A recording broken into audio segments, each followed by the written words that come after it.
And we are back. Recently, book bans and censorship have limited everyone's access to literature, especially in schools. Now, since 2022, there's been an alarming number of attempts to ban books, totaling over 700 instances, resulting in the prohibition of more than 1,600 unique titles. Now, these books, and I should say these book bans, actually pose a serious threat to the acquisition of knowledge among young learners, as they have the potential to create substantial gaps in their understanding and intellectual development. Joining me now is author and storyteller Alyssa Reynoso-Morris, and we thank her for sharing with us today here on Open. And Alyssa, let me go here, because when we hear book bans, the first thing that comes to mind is we've got freedom of speech in the United States. How do we get to the place of book bans? Absolutely. Growing up, well, first, thank you so much for having me. Growing up in the United States with Dominican and Puerto Rican ancestry, I learned about Trujillo and his vicious dictatorship that banned books. And to hear that here in the United States, it sounds a little off. Like, what do you mean, land of the free? It's protected by our Constitution. But book bans have actually always existed in the United States, just not at the alarming rate that they have more recently. In the past couple years, like you mentioned, we are seeing thousands of books being banned, and particularly in schools. And as a former educator, that is really discouraging to me because kids deserve to see their experiences on the page. And when we ban these books, what we're actually doing is saying that their experiences don't matter. Alyssa, so when we talk about this is a real simple thing. If I don't like a book, on my end, I just don't read it. I don't Right. call for it to necessarily be banned. But we're seeing, if I don't like a book, I make a little noise, squeaky wheel gets the oil. Now all of a sudden this book turns around. It's not in circulation anymore. And it's Correct. almost like we've taken, this gradual decline when it comes to this. What is the alternative other than I just don't read the book? What's an alternative that we can have for banned books?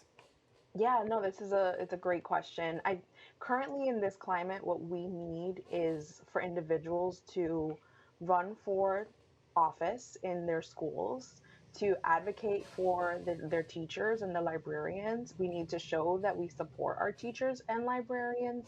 They went through a lot of schooling in order to determine what books are appropriate for children, and then someone, is undermining all of that training. We also need to contact our state representatives, contact our local, congressmen and Congress individuals, because we have to tell them and we have to send that very clear message that banning books is not it's not in line with our culture as Americans, and banning books is not the way that we address issues. Yeah. Well, let's be honest here. A lot of those books that we're talking about that are being tossed out have to, one, deal with sexuality or deal with Yes, race, right? right. And culture. This is a microcosm of a macrocosm that we have here in America when we talk about those issues, race and culture, where we Yes. deal in a very conservative environment right now where people are really trying to say, you can't put this out here. I don't want somebody. But the reality is, when you look at it, when it comes to historical context, these aren't things in some history books that can be denied. It's actual history, but we're sitting here Correct. saying it's not important to the student, to the reader, to the learner. What does that do when it comes to context and having a good historical context? Absolutely. I think what we're seeing in our society is this denial of our history because it might be uncomfortable for some, but what we're doing is constantly trying to erase the experiences of marginalized communities. As a Black Latina, I didn't see my experiences on the page of a book. And now finally we're starting to see a little bit more representation. And then now we're also dealing with these book bans. So what we're seeing is that whenever the needle is moving forward with more representation for communities of color and LGBTQA communities, like there's always going to be a backlash. So we have to keep advocating for ourselves because our stories deserve to be told, and we cannot let this small radical group erase our existence. Well, here's the other question that we really want to throw out is the question about literacy, because we understand right Yes, now in, let's take New York City. New York City literacy rates are not the greatest. We understand that they're children not. are not reading up to par, but yet and still, if somebody feels comfortable in grabbing a book and learning it and learning and reading from it, we understand that literacy can possibly, those numbers can continue to rise. But when you start taking books off the shelf, and particularly things that I'm not gravitating to, here comes a problem, because if Yeah. it's not a book that I feel comfortable with, I may not be the one that decides to read. So what does it say with the literacy rates? Because you're seeing, first of all, a sharp decline, and second of all, with this now in place, there are some potential ramifications here. Absolutely. I'm so glad you brought this up. Over 70% of children in New York, particularly in under resourced communities, are not reading at their allocated grade level. And by third grade, more than 30% are not reading by that third grade level, which is extremely alarming. And so when you know that that's the reality, we have an illiteracy problem in this country, we have an illiteracy problem in New York City, and then we're focusing on banning books instead of bridging that gap and addressing the illiteracy problem. It just, to me, it shows that we don't have our priorities straight as a society.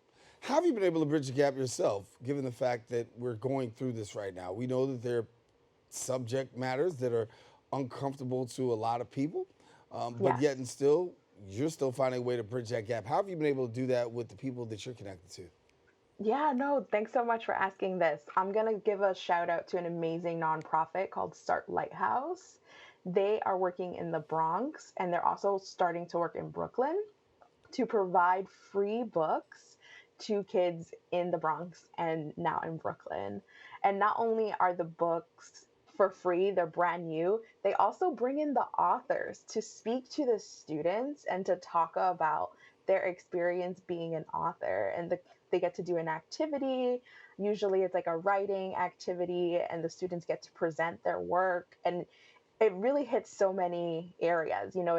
It's developing the confidence for these students. It's an opportunity for students to meet a real life author that looks like them. I didn't meet a real author until I was in my mid 20s. Nonetheless, an author that actually looked like me and that came from a similar background. So allowing these students at, first grade, second grade, the opportunity to get signed books from the author and actually meet the author is an amazing experience. And that's one of the organizations I'm super excited to be collaborating with. Um, and then on a personal level, one of the things that I've just been doing is I keep writing. Even though I know that my books will likely be banned in a lot of areas, I know that my books are important because I have my DMs will show you how many parents and kids get excited when they see plátanos, in a book, or they're so excited about my upcoming book, The Bronx is My Home. Like, oh my gosh, a book that talks about the Bronx, right? Like, yes, plátanos are love. People get excited when they see the illustrations because they're very beautiful black characters, with big hair. And they're talking about their culture with a huge sense of pride. So I know that these books are making a difference. And other authors that I'm in community with through Las Musas and the Bronx is Reading have also expressed the outpour of support for their books. So we know that our books are making a difference. And so we're just going to keep writing. They're You not know, going to silence us. yeah, I want to talk for a minute, because you're just I consider you to be an author. But then another context, somebody will say that she's a queer, Afro, Latinx, Dominican, and Puerto Rican storyteller. And immediately, once that comes out, we understand the bias that could be associated with that. Talk Absolutely. talk about how are you able to balance the queer component along with just being a storyteller, because an author and a storyteller, because we should be able to just view you as the author and the storyteller, and at the same time, regard you for saying, okay, I have this lifestyle and I identify as being queer, but not everybody gets to see it like that. Yeah, absolutely. I think I gained a lot of the strength from feeling like an outsider for most of my life. I never felt like I belonged anywhere really. I was I grew up in a really like conservative Pentecostal household, and I've I was not able to be like my full self, but now that I've had that opportunity to be out in the world as my whole self, I just can't put myself back in boxes, even though I know there are certain communities that are already formulating opinions about me inaccurately before they even met me.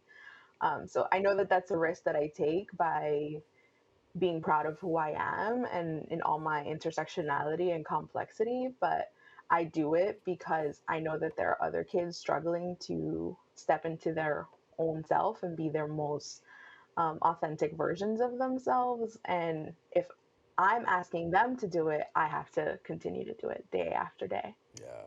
Alyssa Reynoso-Morris, thank you so much for a very informative conversation. And certainly we're going to continue to follow the story about these books being banned, not just across the United States, but right here in New York. And if you do get a chance, we want our viewers to know that you can also be able to get copies of her books. And for more information, you can also visit her website at alyssaauthor.com and then follow them on Twitter and Instagram at A. Reynoso Morris.